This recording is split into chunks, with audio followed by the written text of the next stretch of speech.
네, 세계는 우리 눈 시간인데요. 다음 달 24일이 되면 러시아가 우크라이나를 침공한 지 꼭 2년이 됩니다. 이 참혹한 전쟁 끝날 기미를 보이지 않고 있는데요. 한번 정리를 하기 위해서 이근욱 서강대 정치외교학과 교수를 스튜디오로 모셨습니다. 어서 오세요, 교수님. 예, 안녕하십니까. 네. 서강대 이근욱입니다. 네. 지금 전황은 어때요? 전황은 사실 초기 한 3개월 정도 이후부터는 지금 현재까지는 큰 변화는 없습니다. 그대로. 예, 그렇습니다.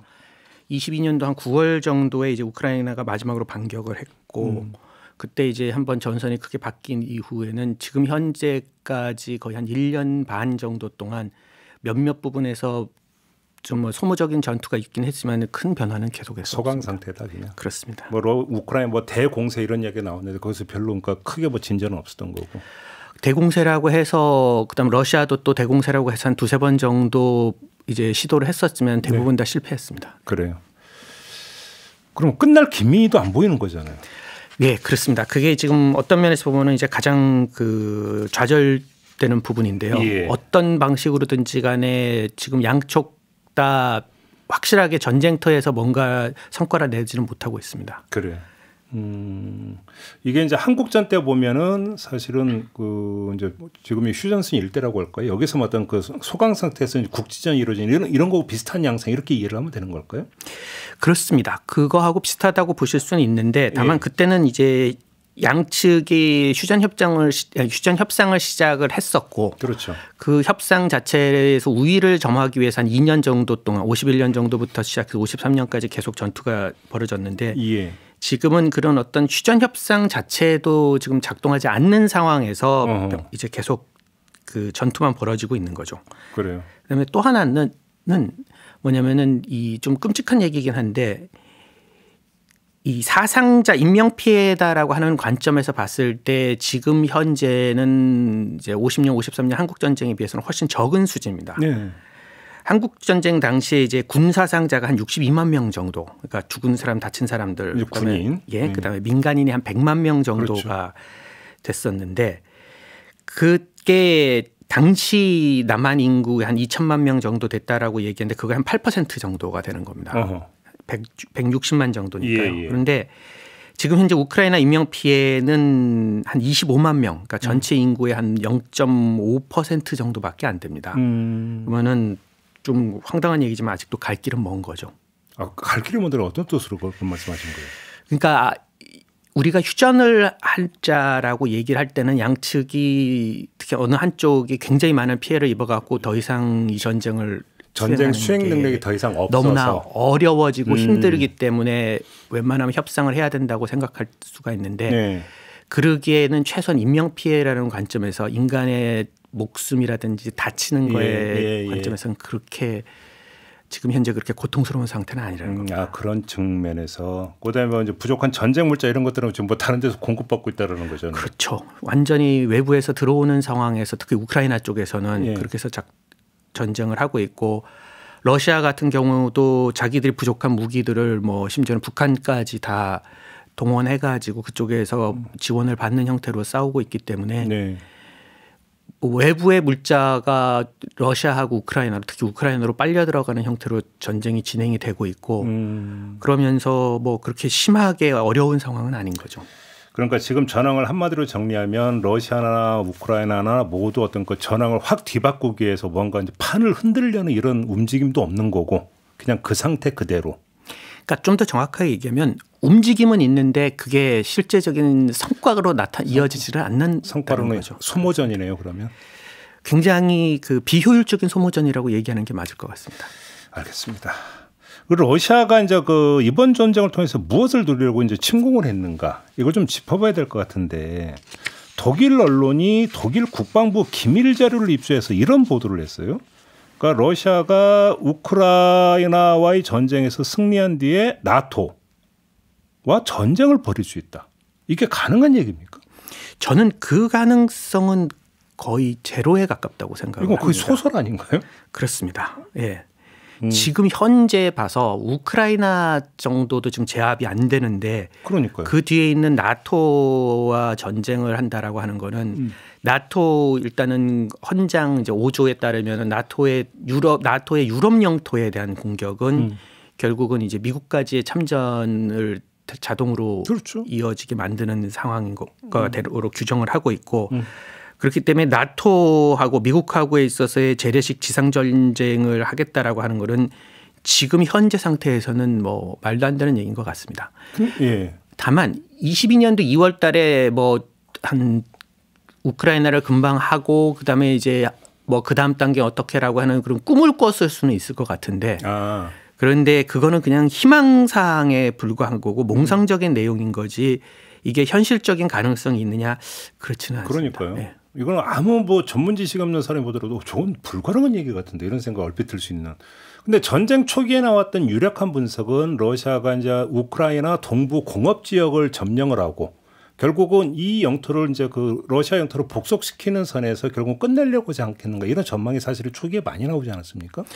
오히려 그것보다는 이제 우크라이나 전체를 자기네가 그 이제 위성 국가화하고 그다음에 두 번째로는 러시아 측에서 얘기했던 거는 이제 나토가 확장되는 것 자체를 자기들이 막으려고 하기 위해서 이제 군사력을 사용했다라고 그랬었고 초기에 한 아마 지금은 잘 기억이 안 날 거의 모두 기억을 안 하겠습니다만 한 48시간 정도는 이제 러시아가 성공을 할 거고 잘렌스키가 탈출을 할 거고 뭐 등등 언론 보도가 있었습니다만 뭐 이미 그거는 물 건너간 지 한참 된 이야기가 됐습니다. 그렇죠.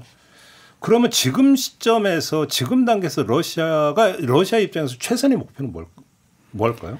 러시아 목적에서 최선의 목표는 지금 현재 점령 지역을 그냥 복속시키는 가지고 그것을 이제 최종적으로 자기네 영토로 이제 주민 투표를 통해 갖고 편입을 시키고 러시아 연방의 일부라고 이야기한 거를 받아들이는 거가 현실적으로 봐서는 가장 좋은 목표일 겁니다.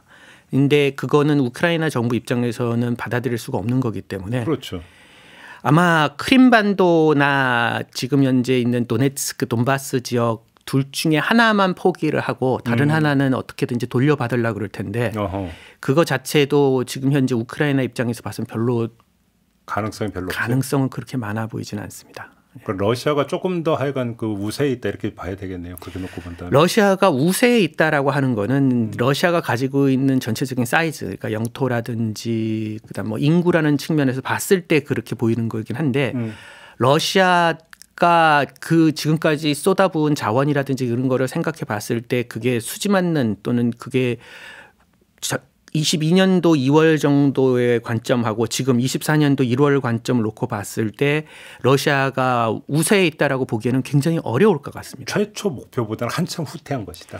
좀 심하게 망했죠. 심하게 망했다. 예, 그렇습니다. 그리고 또 하나는 이제 러시아하고 중국 간에 있어서의 관계의 문제가 있는데 그 러시아하고 중국 간에 있어서의 관계의 관점에서 봤을 때 러시아가 22년도 2월 정도까지만 하더라도 그럭저럭 이렇게 협상이 가능한 상황이었는데 지금은 그 정도가 아니라 중국에 굉장히 많이 의존할 수밖에 없는 상황으로 돼버렸죠. 아 그래요? 예, 그렇습니다. 근데 계속 이제 뭐 그 휴전 논의, 평화협정 논의가 계속 나온다 이런 얘기는 있었잖아요. 그러면 교수님이 전망하신 조금 전에 말씀하셨던 그 정도의 선에서 어떤 그 만약에 타협이 이루어진다면 그 정도의 선에서 타협이 이루어질 거라고 보세요? 그 정도 선에서 앞으로 더 고통스럽게 된다면 양측이 굉장히 많은 피해를 입고 더 이상 안 되겠다라고 생각하면 그 정도 선에서 타협을 보겠죠. 하지만 지금 현재 와서는 그 정도 급에서 타협을 보기에는 양측 다 그를 어떤 협상에 나가서 상대방이 요구하는 거를 받아들일 정도의 그 고통은 지금 받고 있지 않습니다.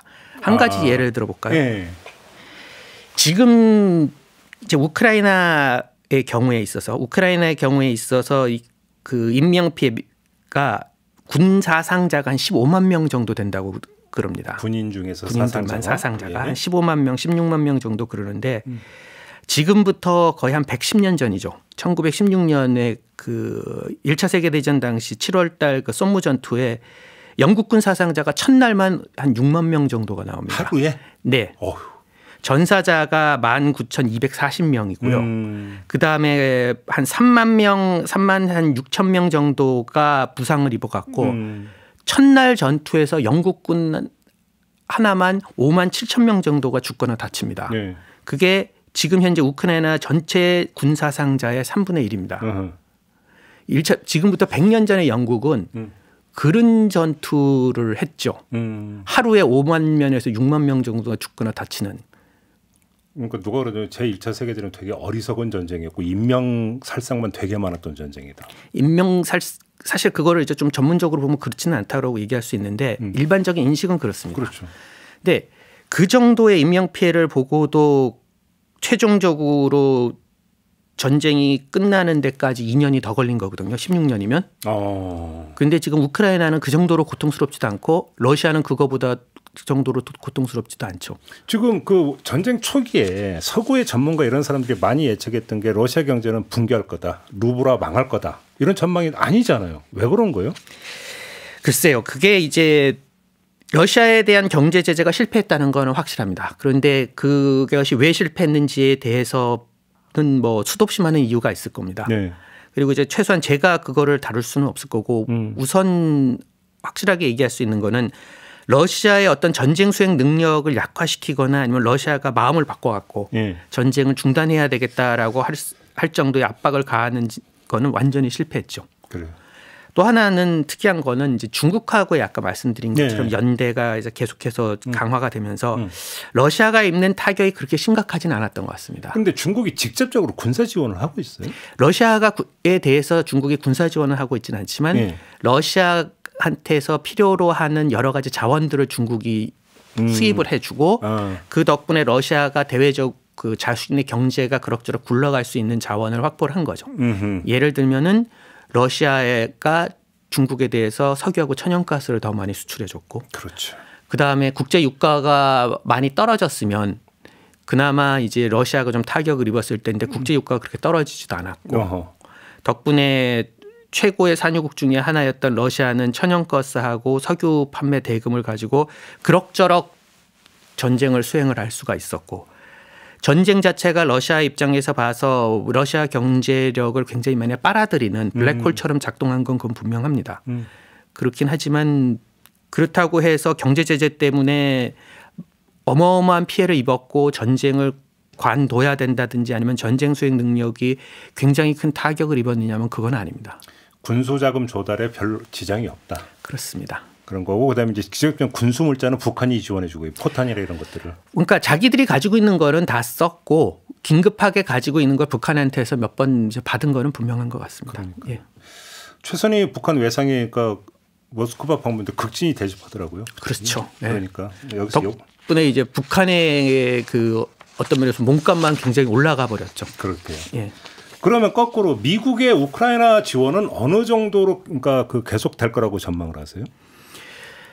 그거는 정확하게 이번 이제 11월에 이제 누가 대선에서 이기느냐에 의해서 결정이 될 겁니다. 트럼프가 당선되면 딱 끊어버릴까요? 어떻게 보세요?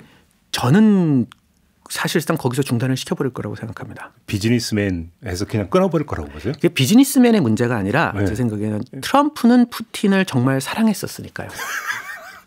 좀 풀어주세요. 어떤 의미에서 그렇게 말씀하세요? 그러니까 우리가 지금 이제 미국 대외 정책을 지난 한 6년, 7년 정도 놓고 보면 중국에 대해서 트럼프 대통령 행정부 때나 바이든 행정부 때나 되게 그 공격적이고 좀 이렇게 그 굉장히 강하게 나가는 부분들이 있는데 그거를 가지고 이제 미국 외교의 연속성 뭐 이렇게 얘기할 수도 있는데 동시에 트럼프 행정부하고 바이든 행정부를 놓고 봤을 때 굉장히 큰 단전이 나타나는 거가 바로 러시아 부분입니다. 러시아 문제에 있어서는 굉장히 큰 단절이 있었고 그 단절이다라고 하는 것은 그때 당시에 다시 말해서 트럼프 행정부 당시에는 미국은 굉장히 러시아에 대해서 우호적이고 그리고 러시아가 요구하는 거에 상당 부분을 많이 들어주는 형태로 갔었고요. 네네네. 반대로 중국에 대해서는 굉장히 좀 공격적이었고 그 어떤 면에서 보면 이 중국에서부터 뭔가를 수입하는 거에 대해서 막겠다 뭐 이제 이런 얘기까지 했었고. 그렇죠. 근데 그런 중국에 대한 견제 전체는 계속해서 지금 현재까지 유지가 되고 있는데 러시아에 대해서 굉장히 우호적인 거는 지금은 완전히 사라져 버렸죠. 그렇기 때문에 다시 행정부가 바뀌면 그리고 그 행정부의 수장으로서 도널드 트럼프가 등장한다면은 과거의 정책으로 그대로 돌아갈 가능성은 굉장히 높습니다. 그러면 그걸로 우크라이나는 그럼 더 이상 버틸 수 없다는 얘기를 연결했죠. 그러면 아마 전쟁이 끝날 겁니다. 그래요. 예, 왜냐하면은 아까도 말씀드렸던 것처럼 자신의 어떤 내부 역량을 갖고 전쟁을 하는 게 아니기 때문에 네. 외부에서 들어오는 물자가 지원이 이제 끊어지면은 우크라이나 전쟁은 거기서 아마 끝이 날 겁니다. 근데 바이든 행정부가 유지되는 한에서는 계속 지원은 이루어질 거라고 보세요. 의회에서 되게 부정적인 입장도 많다면서요. 의회에서 이제 부정적인 입장이라는 게 결국은 이제 공화당원들의 그렇죠. 입장인 거고 공화당 국회의원들의 입장이기 때문에 이번 이제 11월 달에 또 있는 중간 선거에서 누가 이기느냐에 따라서 네. 또 그것이 달라지겠죠. 결국은 저 전쟁은 미국의 선거 결과에 지금 사실상 그게 굉장히 가장 큰 변수가 될 겁니다. 뭐 러시아도 이번에 대통령 선거를 하긴 하는데 네. 뭐 러시아 대통령 선거에서 누가 이길지에 대해서 뭐 모두가 다 아는 뻔한 일이죠. 거 아니겠습니까? 그렇습니다. 네. 근데 우크라이나 입장에서는 나토에도 가입하고 EU에도 가입하는 게 사실은 이제 지상 목표이지 않았습니까? 이건 왜 안 되는 거예요? 일단은 이제 EU의 가입보다는 이제 나토 가입을 더 많이 요구를 했을 거고 네. 나토에 가입을 하기 위해서 이제 2000년대 들어와서 노력을 했고 그래갖고 이제 2008년도 버카스트 나토 정상회담에서 일단은 나토에 가입하는 거가 원론적인 측면에서 원칙적인 측면에서는 이제 승인이 됐었죠. 네. 이제 다만 이제 다른 유럽 국가들이 저게 좀 러시아하고의 문제가 있으니까 좀 두고 봐야 된다라고 하는 게 있고 그다음에 이제 나토에 가입을 하기 위해서는 지금 현재 영토 분쟁은 없어야 된다라고 하는 조건이 그게 조건이에요? 그렇습니다. 그게 있고 그다음에 이제 세 번째로는 이 나토의 기존 가맹국들이 100% 만장일치로 찬성을 해야 됩니다. 네. 그런데 이제 그런 조건들에서 이제 하나씩 조금씩 걸리는 게 있었던 거죠. 지금 현재는 영토 분쟁을 넘어서서 아예 이제 전쟁을 하고 있는 상황이기 때문에 그렇죠. 우크라이나가 그래서 바로 이거를 받기는 어려울 겁니다. 그런데 다만 전쟁이 끝이 난다면 어떤 형태로든지 네. 전쟁이 끝이 난다면은 우크라이나가 나토에 가입을 하게 될 가능성은 굉장히 있을 것 같고 네.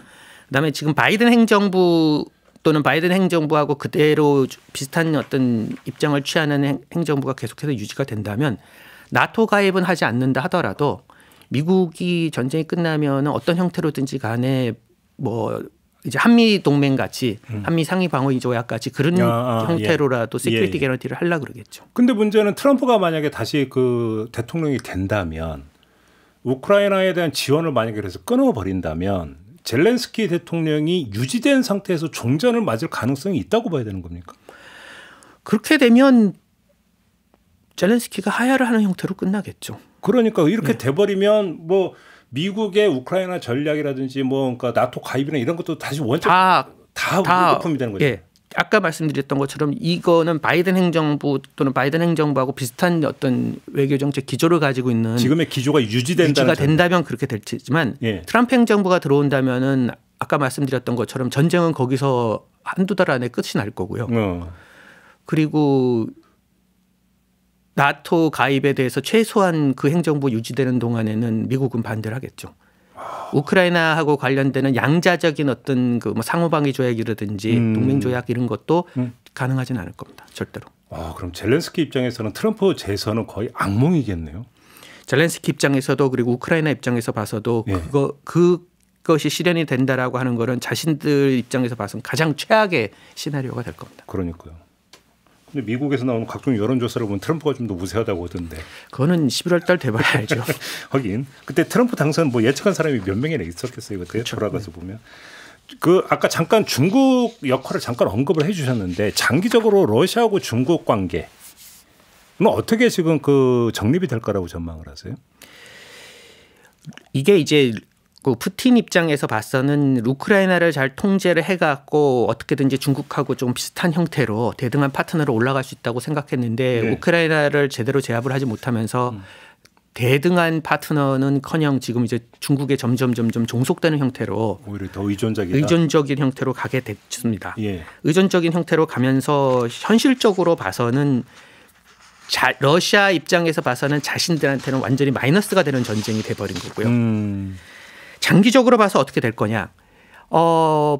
러시아가 지금 어떤 자신들이 가지고 있는 역량을 통해서 물건을 만들어 갖고 경제가 굴러가는 게 아니라 이 국가는 사실상 사우디아라비아나 쿠웨이트하고 비슷한 국가거든요. 그러니까 석유와 천연가스를 가지고 국가 경제 전체를 움직이고 다만 사우디아라비아, 쿠웨이트하고 러시아가 다른 점은 핵폭탄을 가지고 있고 그리고 다른 국가에 대한 어떤 지정학적 야심을 갖고 있는 국가이기 때문에 차이가 있는데 그런 관점에서 보면은 이런 중국하고는 굉장히 큰 차이를 보입니다. 중국은 러시아에 비해서는 그렇게 강한 어떤 야심을 가지고 있는 것 같지는 않고 대만부 문제를 제외하고는. 그다음에 두 번째로는 경제 자체가 최소한 국내적으로 뭔가 부가가치를 생산하는 데지 석유하고 천연가스라든 그런 지하자원에 기초해 갖고 움직이는 데는 아니기 때문에 그런 관점에서 보면은 러시아가 점점 석유하고 천연가스를 수출하는 수출 시장으로 중국에 계속해서 종속이 될 거고 그다음에 중국이 필요로 하는 여러 가지 과거의 기술들 그러니까 특히 첨단 기술들 무기 관련된 첨단 기술 나머지 기술 말고 보드카 기술 말고 그런 첨단 기술들을 중국에다가 계속해서 파는 형태로 되면서 중국으로 봐서는 꽤 괜찮은 상황에 들어가게 될 것 같습니다. 다만 그거는 러시아 입장에서 보면은 별로 그렇게 좋은 상황은 아니죠. 장기적으로 봐서는 그렇습니다. 오히려 이제 더 이제 이 종속 관계로 더 빠져들어가 버린다. 사실상 그렇게 될 가능성이 높을 겁니다. 북러 관계는 더 밀착 국면으로 간다고 봐야 되겠죠. 북한하고 러시아 관계는 이제 그렇게 될 것 같습니다. 그래요? 그것도 분명할 것 같습니다. 그러니까 다시 말해 갖고 북한이 필요로 하는 여러 가지 기술들을 러시아가 제공을 해주고 대신 지금 당장 러시아가 필요로 하는 재래식 무기 뭐 포탄이라든지 등등 그런 거를 이제 북한이 러시아한테 공급해 주는 형태로 그래서 작동을 하겠죠. 그리고 누군가는 그런 얘기하더라고요. 그래서 지금 다시 동북아가 신냉전 구도가 북중러 밀착이 강화가 되면서 또 한미일 어떤 밀착도 강화가 되고 그러면서 신냉전 구도로 가는 거 아니야. 이런 진단을 하는 분들도 있던데 교수님께는 어떠세요? 저도 그 의견에 대해서 대부분 동의를 합니다. 그래서 다만 그 일반적인 차원에서 그렇게 딱 두 개의 진영이 그 나눠져 가지고 각 진영이 똘똘 뭉쳐 있는 것보다는 북중러의 어떤 그 밀착 구도는 상대적으로 좀 느슨할 가능성이 높다고 생각을 합니다. 왜냐하면 우리가 이제 냉전 시대에도 보면은 북한은 소련하고 중국 사이에서 줄타기를 하고 이른바 등거리 외교. 좋은 말로 등거리 외교하고 간보고 등등 하면서 어떻게든지 협상을 해갖고 각자한테 더 많은 걸 얻어내려고 그랬었지. 맞아요. 그렇게 우리가 지금 얘기하는 것처럼 북중러가 똘똘 뭉쳐가지고 나오는 경우는 그렇게 많지가 않았습니다. 그래서 이번 같은 경우에 있어서도 저는 비슷한 행동을 과거와 비슷한 행동을 할 것 같고 최근에도 보면은 이제 그 정권 기념일이라든지 이런데 러시아 사절단하고 그다음에 중국 사절단 오면 러시아 사절단에 대해서 좀 더 잘해준다든지 그런 여러 가지 행보들을 놓고 보면 그런 좋은 의미 아까 이제 말씀하신 이른바 등거리 외교 그게 이제 그 등거리 외교를 하면서 북중러의 어떤 유대 관계가 뭐 옛날하고 비슷한 정도로 그렇게 높지는 않을 것 같고 지금 한미일 남쪽 세 개 국가들의 가지고 있는 어떤 유대 관계라든지 결집력에 비해서는 훨씬 떨어질 것 같습니다. 그러니까 과거 이른바 공산주의 이념이 지배하던 시절에도 이익을 먼저 추구를 했는데 지금은 더하면 더하지 덜하지는 않을 거다. 이제는 공산주의 이념도 없는 거 아닙니까? 그러니까요. 결국은 이익 우선으로 전부 다 가고 있는 거니까.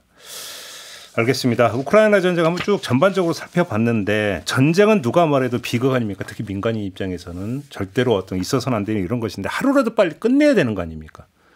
어떻게 끝낼 수 있을까요? 아까 교수님 말씀에 따르면 미국 대선 결과가 결정적일 것 같은데. 글쎄요. 이게 그러니까 끝내는 다 하루빨리 끝내야 된다라고 하는 거가 좀 이제 고통이 많기 때문에 끝내야 된다라고 하는 거죠. 그런데 이제 그 전쟁 자체가 어떤 형태로 끝나느냐라는 것도 사실은 굉장히 중요한 겁니다. 그렇죠. 물론이죠. 또 하나는 전쟁을 한 다음에 그 전쟁에서 우리가 어떤 정치적인 결과를 얻게 될 텐데 그 정치적인 결과가 장기적으로 봐서 그렇게 나쁘지가 않다면 그 지금 현재 받는 고통을 우리가 수용하고라도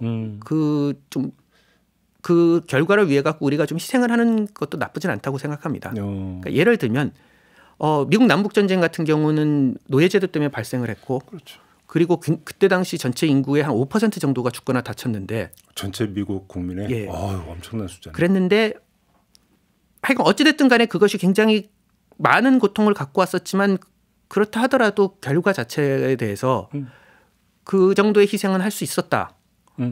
2차 세계대전 같은 경우도 우리가 파시즘을 끝을 내버린 거거든요. 그 경우에 있어서도 전 세계 인구의 한 2.5% 정도가 죽거나 다쳤습니다. 뭐 전쟁이라는 게 하나의 어떤 그 시대를 마감시키고 다른 시대를 여는 계기점이 되기도 하긴 하죠. 하기는 하죠. 그렇기 때문에 이번 전쟁도 과연 그럴 정도의 또는 그런 나쁜 결과를 피할 수 있는 정도로만 간다면 그러면 저는 높이 평가할 수 있을 것 같아요. 그런데 그게 세계 흐름을 바꿀 정도로 지금 그 파급력이 클 거라고 보세요, 이 전쟁이? 이 전쟁이 이제 러시아가 대외적으로 어떻게 행동할 거냐라고 하는 것에 대한 평가 예상이다라고 하는 것. 그다음 그것이 중국에 대해서 어떤 영향을 미칠 것이냐라고 하는 것. 그다음에 유럽에 대해서 어떤 영향을 미칠 것이냐라고 하는 것에 대한 문제가 그에 대한 평가에 대한 문제가 될 것 같습니다.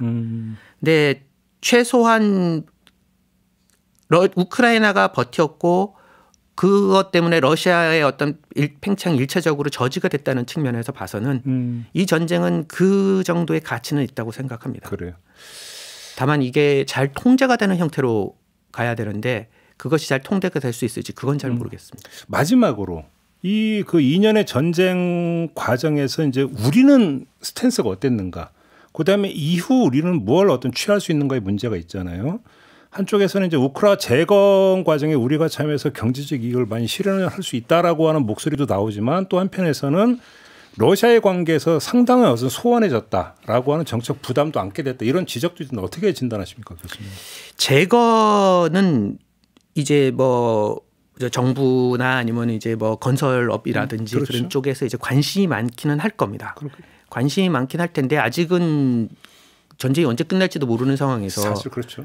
재건 얘기를 하는 거는 좀 어려울 것 같은 게 하나가 문제가 있고 러시아와에 있어서의 관계라고 하는 것도 그 러시아가 이제 어떤 재래식 포탄이라든지 이런 것 때문에 이제 북한에 대한 의존도가 높아진 거가 가장 크다고 생각합니다. 네. 그러니까 우리가 굉장히 철저한 중립을 지켰다 하더라도 북한에 대한 의존도는 높아질 거기 때문에 그렇기 때문에 우리 정부가 어떤 행동을 해서 북한이 굉장히 많이 유리해진 건 아닙니다. 다만 북한이 유리해진 상황을 더 유리해지게 만들어준 건 있겠죠. 그러니까 다시 말해서 북한의 몸값을 한 60 정도로 올렸는데 한국의 우크라이나 정부에 대해서 좀 더 적극적으로 지원을 하고 그러면서 60이 한 75 정도로 올라갔다는 거는 있을 것 같습니다. 그런데 그거 상황에서 우리가 어떻게 다른 행동을 했었다면 막을 수 있었지 않았을까. 러시아와의 관계를 우호적으로 만들 수 있지 않았을까. 그건 좀 어려울 것 같습니다. 다만 우리가 해야 되는 것보다는 조금 더 열심히 한 것 같긴 합니다. 어떤 점에서 열심히라는 거예요? 그러니까 다시 말해가지고 이제 우크라이나에 대해서 어떤 지원을 한다든지 또는 우크라이나에 대해서 또는 러시아를 비난하는 외교전을 한다는 관점에서 봤을 때 조금 더 그 필요 이상으로 좀 오바를 한 것 같기는 한데 오바를 좀 했다. 근데 그 오바 때문에 우리가 그렇게 심각한 타격을 입었느냐라고 보기에는 좀 어려울 것 같습니다. 그러면 만약에 종전이 어떻게 이루어지든지 간에 그러니까 장기적으로 러시아의 관계 회복이나 이런 거 큰 어려움은 없을 거라고 전망하시는 겁니까? 그 러시아하고 있어서의 관계 회복이 쉽지는 않겠죠. 쉽지는 않다. 쉽지는 않은데 그거는 거의 대부분 지금 반대쪽 서방국가 다 그럴 것이다. 러시아의 반대쪽에 섰던 대부분의 국가하고 비슷한 정도로 어려울 것 같습니다. 그래요. 알겠습니다. 먼저 한 달 뒤면은 개전 2주년을 맞는 우크라이나 전쟁 좀 알아봤는데요. 아무튼 상황은 이렇게 지금 흘러가고 있고 지금 교수님 말씀을 듣다 보니까 가장 결정적인 계기는 역시 미국 대선인 것 같다. 그럴 겁니다. 미국이 참 전 세계에 끼치는 영향이 크긴 엄청나게 크군요. 이 점을 확인하면서 오늘 교수님의 도움 말씀 마무리해야 될 것 같습니다. 오늘 말씀 잘 들었습니다. 고맙습니다. 감사합니다. 서강대 이근욱 교수와 함께했고요. 저도 함께 물러가겠습니다. 고맙습니다.